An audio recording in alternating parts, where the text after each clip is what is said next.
김큐의 경제뉴스 큐레이션 코너지기, 저는 배아량 리포터입니다.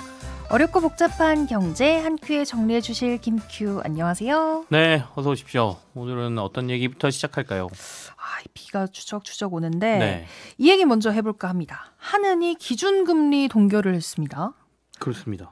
이 소식부터 전해주시면 좋을 것 같은데요. 지난주에 이제 금통위가 있었죠. 네.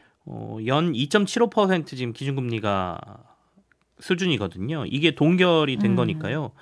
우리가 이제 그 한국은행이 금리를 계속 올렸을 때 연 3.5%까지 올라갔었어요. 네. 그 이후에 이제 지난해 10월부터 한은이 이제 금리 인하로 돌아서기 시작했고 10월에 한 차례 0.25%포인트 인하했고 그 다음 달인 11월 달에 한 번 더 내렸습니다. 네. 그리고 올해 들어서 1월에 한 차례 쉬고 2월에 기준금리를 인하해서 그러니까 3.5에서 이제 지금 현재 연 2.75%가 돼 있는 거죠. 근데 이거를 이번 달에도 동결했다 이렇게 보시면 되는데 우리나라 금통위가 1년에 8번 있어요. 네. 쉽게 외우시는 방법은 369, 12만 없다 이렇게 보시면 되거든요. 그러니까 지난달에는 금통위가 없었고 4월 달에 금통위에서도 동결을 내린 건데 이걸 그러면 금리 인하가 끝났냐? 그건 아니다. 그러니까 금리 인하 기조는 끝난 건 아니고 금융시장 주변 상황이 워낙 혼란스럽다 보니까 한 차례 더 숨고르기를 하면서 주변 상황을 보고 금리 인하에 나설 것이다. 이렇게들 전문가들은 보고 있는데 네. 아마도 다음 달 5월 달에 금통위가 열리면 인하하지 않겠나 이렇게들 봅니다. 근데 어쨌든 금리에 좀 민감하게 반응하는 채권 전문가들하고 거시경제를 다루는 이코노미스트들의 그 경제 전망을 보면 올해 연말쯤 우리나라 기준금리는 연 2.25% 수준이 될 것이다. 이렇게들 전망하거든요. 네. 그럼 지금 현재 아까 우리나라 기준금리 연 2.75%였으니까 한 0.5%포인트 정도가 떨어질 가능성이 있죠. 그러면 한 차례에 0.25%포인트씩 떨어뜨리거든요. 그러면 두 차례 정도 아마도 연말까지는 금리 인하하지 않겠느냐 이렇게들 보고 있는 상황이긴 합니다. 주변 상황이 만만치 않다는 거, 여기서 미국 관세 압박 이거 말하는 건가요? 네. 아무래도 그게 좀 크겠죠. 미국의 관세 칼날에 수출 중심의 우리나라 산업 구조를 생각한다라고 하면 큰 영향을 받을 수밖에 없는 상황이기 때문이에요. 그러니까 이창용 한은 총재도 이렇게 얘기를 했습니다. 갑자기 어두운 터널로 확 들어온 느낌이다. 이렇게 어두워진 상황에는 조금 스피드를 조종하는 게 낫다라고 생각했다라고 표현을 했거든요. 그러니까 터널의 길이가 얼마나 길지도 잘 모르겠고 또 갑작스럽게 어두운 곳에 우리가 확 들어가면 눈이 적응하는 데 시간이 좀 필요하잖아요. 네. 그리고 나서 이제 속도를 높일 수가 있으니까 그런 것들을 좀 할 시간이 필요해서 이번에는 동결했다라고 봐야 될 것 같고요. 그러면서 통상 여건 악화를 최근 일어난 가장 큰 변화로 꼽았습니다. 말씀하신 것처럼 이제 트럼프 관세 정책 영향을 말하는 것이다 이렇게 볼 수가 있겠는데요. 그러면서 현재로서는 전망의 기본 시나리오조차 설정하기 어렵다라는 표현까지 이창용 총재가 했습니다. 근데 언론들 보면 외환시장 네. 때문에 금리 동결했다 이렇게도 많이 썼던데 어떻게 보세요? 사실 현재 환율 상황이 금리 동결에 영향을 미쳤다 이렇게 보기보다는 약간 전후가 바뀐 것 같은데요. 만약 기준금리 인하를 했다라고 하면 지금 시장에서 외환시장에 이게 영향을 더 크게 미칠 때고 그랬을 경우에는 경제 전반에 미칠 영향이 이번 금통위 결정에 더 영향을 미칠 것 같아서 금리를 동결해서 외환시장에 미치는 영향을 좀 막았다. 이렇게 해석하는 게 맞을 것 같거든요. 이창용 총재도 미국의 관세 정책 때문에 원달러 환율의 변동성이 이미 크게 확대된 상황에서 외국인 투자자의 시장 이탈과 위안화 가치 절하 등으로 원화값이 재차 하락할 가능성을 고려해서 금리 동결을 했다라고 얘기는 했습니다. 다음 달이죠. 5월 달에는 한국은행이 금리 인하에 나설 거다라고 보는 전망이 커진 것 같은데. 앞서 제가 말씀드린 것처럼 일단 네. 숨 고르기라는 표현 자체가 뭔가 숨을 한숨 고른 다음에 다시 그 행동을 하겠다라는 의미가 들어있잖아요. 그렇죠. 그래서 5월 달에는 아마도 인하의 가능성이 좀 높다 이렇게 보는 것 같습니다. 그러니까 한국은행의 금리 인하 기조가 끝난 건 아니다 이렇게 봐야 되는 거죠. 일단 통화 정책을 담당하는 중앙은행들이 가장 중요시하는 건 물가 수준이거든요. 네. 물가가 크게 튀지 않고 좀 안정적이라고 하면 경기가 좀 추락하는 과정에서 금리를 인하해서 사람들이 돈을 좀 낮은 비용에 끌어다 쓰게 만드는 거예요. 그러면 그 돈을 쓰게 되면 경기가 좀 살아나겠죠. 그러니까 돈이 돌면서 경기에 온기가 돌게 하겠다. 이게 이제 통화정책, 금리 인하를 하는 배경이거든요. 근데 지금 이제 조금 신경 쓰이는 게 경기 침체로 가는 건 확실해 보이는데 네. 트럼프 관세 정책 등에 의해서 우리나라 물가가 계속 위로 자극을 받고 있다는 거예요. 그러니까 물가가 올라버리면 물가는 안정세에서 금리를 내려줘야 그래도 경제가 좀 안정적인 부분이 있는데 이게 네. 물가가 여기서 튀어버리면 문제가 좀 되거든요. 원달러 환율이 오르면서 환율도 지금 약해지고 있단 말이죠. 네. 그 얘기는 환율이 약하다는 건 우리가 원유 같은 그 원자재들을 사올 때 비싸게 사와야 된다는 얘기고 그렇죠. 이걸 비싸게 사온다는 거는 결국엔 최종 상품을 생산하면 그 물건값이 오른다는 얘기가 되니까 네. 물가를 자극할 요소가 분명히 남아있다는 게 하는 입장에서는 금리를 내리는 데 있어서 조금 신경 쓰이는 부분일 테고요. 또 하나는 정부가 추진하는 추경입니다. 지금 규모의 논란은 있습니다만 당초에 10조 원에서 2조 원 더 늘려서 12조 원을 하겠다라고 지금 얘기를 해놓은 거지 않습니까? 네. 이거는 정부가 직접적으로 시장에다 돈을 풀겠다는 얘기거든요. 일반적으로는 돈이 이렇게 풀려나면 기본적으로 물가는 좀 오르게 돼 있습니다. 돈값이 좀 떨어진다 이렇게 보는 것이거든요.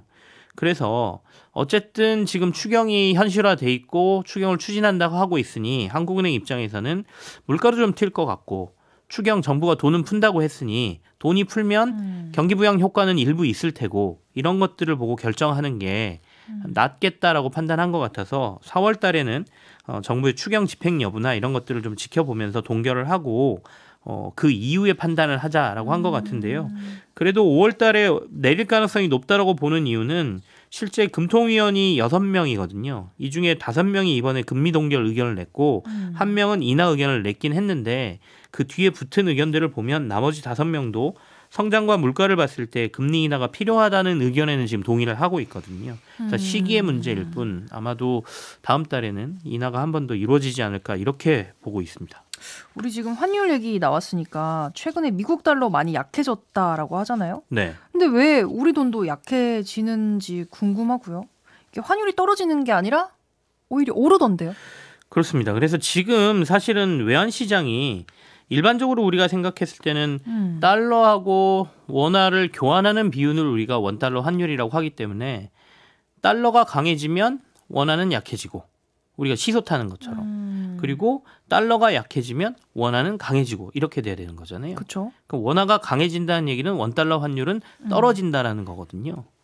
근데 지금 달러 인덱스가 100 아래로 내려왔습니다. 한때는 120까지 갔다가요. 114 뭐 이 정도 수준까지 갔다가 계속해서 달러가 좀 약해지긴 했지만 그래도 100선 위에서 움직이고 있었거든요. 근데 트럼프 관세 정책이 강하게 나오면서 미국의 경제가 안 좋아질 가능성이 높다라는 의견이 많아지니까 달러가 급격하게 약세를 보이면서 최근에 100 아래로 뚝 떨어져 버렸어요.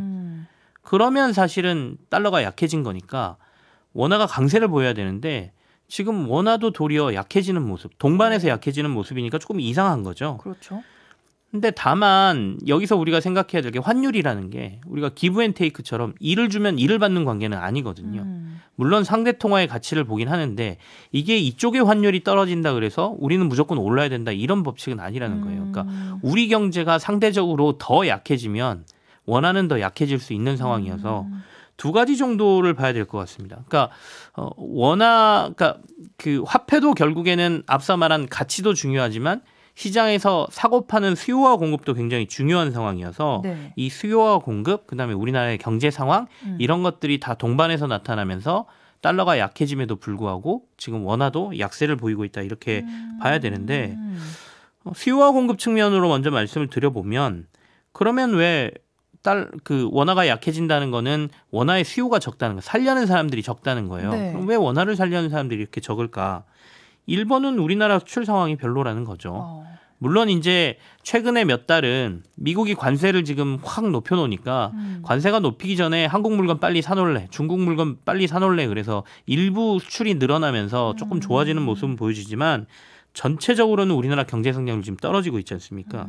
그러니까 수출을 잘해서 달러를 많이 들여오면 이거를 회사들이 이제 원화로 바꿔서 직원들한테 돈도 주고 원자재 사온 회사들, 그러니까 여러 가지 부품업체들한테 돈도 주고 그러면서 이 달러가 원화를 요구하는 수요로 바뀌거든요. 네. 그러면서 원화 강세가 좀 나오는 건데 지금 사실은 무역 격차, 경상수지 규모 이런 것들 우리가 환율 얘기할 때 많이 얘기하지만 결국엔 이런 것들이 좀 약해지고 있다는 거죠. 그러니까 원화의 수요가 좀 줄면서 원화가 약해지는 것이고요. 또 하나는 이제 금융시장에서 외국인 투자자가 지속적으로 지금 이탈을 하고 있습니다. 네. 이번 달에만 우리나라 주식시장에서 4조 원 넘게 외국인 매도가 나왔거든요. 이 얘기는 상품 수출이 잘 안 되면 금융시장에서라도 외국인들이 좀 들어와서 달러를 한국에 좀 공급을 해줘야 되는데 달러 가지고 들어와서 원화로 바꿔서 한국 주식 사야 되는 거잖아요. 그럼 외환시장에서 이제 원화 좀 주세요, 원화 좀 주세요 그렇게 되면 원화 가격이 조금씩 오르거든요. 그럼 원화의 강세가 나타나는 건데 지금은 반대라는 거죠. 한국 주식을 팔아서 원화를 챙기면 이걸 다시 자국으로 가져가려면 달러로 바꿔주세요라고 할 거 아니에요. 그럼 원화 들고 들어와서 전부 달러로 바꿔주세요 하기 때문에 달러는 강하고 원화는 약해지는 모습들이 나타나고 있다. 이렇게 봐야 될 것 같습니다. 그다음에 마지막 하나 이것도 중요한데요. 우리나라 경제 상황과 상관없이 원화의 가치 흐름이 중국의 위안화하고 약간 동조화돼서 글로벌 외환시장에서 움직입니다. 네. 근데 최근에 이제 중국은 미국하고 무역 분쟁을 강하게 하면서 관세를 너무 강하게 물리니까 관세의 반대 정책으로 위안화를 그러니까 가치를 떨어뜨리거든요. 그래야 사실은 자신들이 미국의 관세 정책에 대응을 할 수 있기 때문에 1기 때 트럼프 행정부 때도 위안화를 약하게 만들면서 미국의 관세 정책에 대응을 했던 상황이라 네. 중국이 이렇게 위안화의 가치를 계속 떨어뜨리니까 글로벌 시장에서 한국의 원화나 중국의 위안화나 비슷하게 보면서 통으로 거래하는 사람들이 한국의 원화 값어치 자체도 이렇게 낮게 보는 것이죠. 그러면서 그 영향 세 가지를 받으면서 지금 달러가 약해짐에도 불구하고 원화는 강하지 못하고 계속 약한 모습을 보이고 있다. 이렇게 봐야 될 것 같습니다. 마지막 이야기 해주셨던 거 네. 달러랑 원화 얘기하고 있는데 왜 위안화가 가뿐 등장하는지. 글로벌 투자자들의 투자 행태 때문인 것 같아요. 네. 그러니까 우리나라가 미국과 중국의 수출 비중이 절대적이고 중국의 수출 비중도 굉장히 많거든요. 그렇다 보니까 우리나라의 경제가 중국의 경제하고 굉장히 연관성이 높다. 그러니 한국이나 중국이나 화폐의 가치를 비슷하게 본다. 이런 부분도 있는데 네. 사실 2014년도에 한중 외환 직접거래 시장이 만들어졌고 2015년도에 중국의 환율제도 개혁 이후에 고정환율 제도가 지금의 약간 시장 환율 기반으로 좀 고시환율 제도로 바뀌었거든요. 네. 그 이후에 뭐가 어쨌든 간에 글로벌 외환 시장에서 위안화하고 원화가 매우 비슷하게 계속 움직였어요. 그러니까 사람들은 위안화나 원화나 어차피 비슷하게 움직여라는 인식을 굉장히 강하게 갖고 있다는 거죠. 이게 좀 무서운 거고요.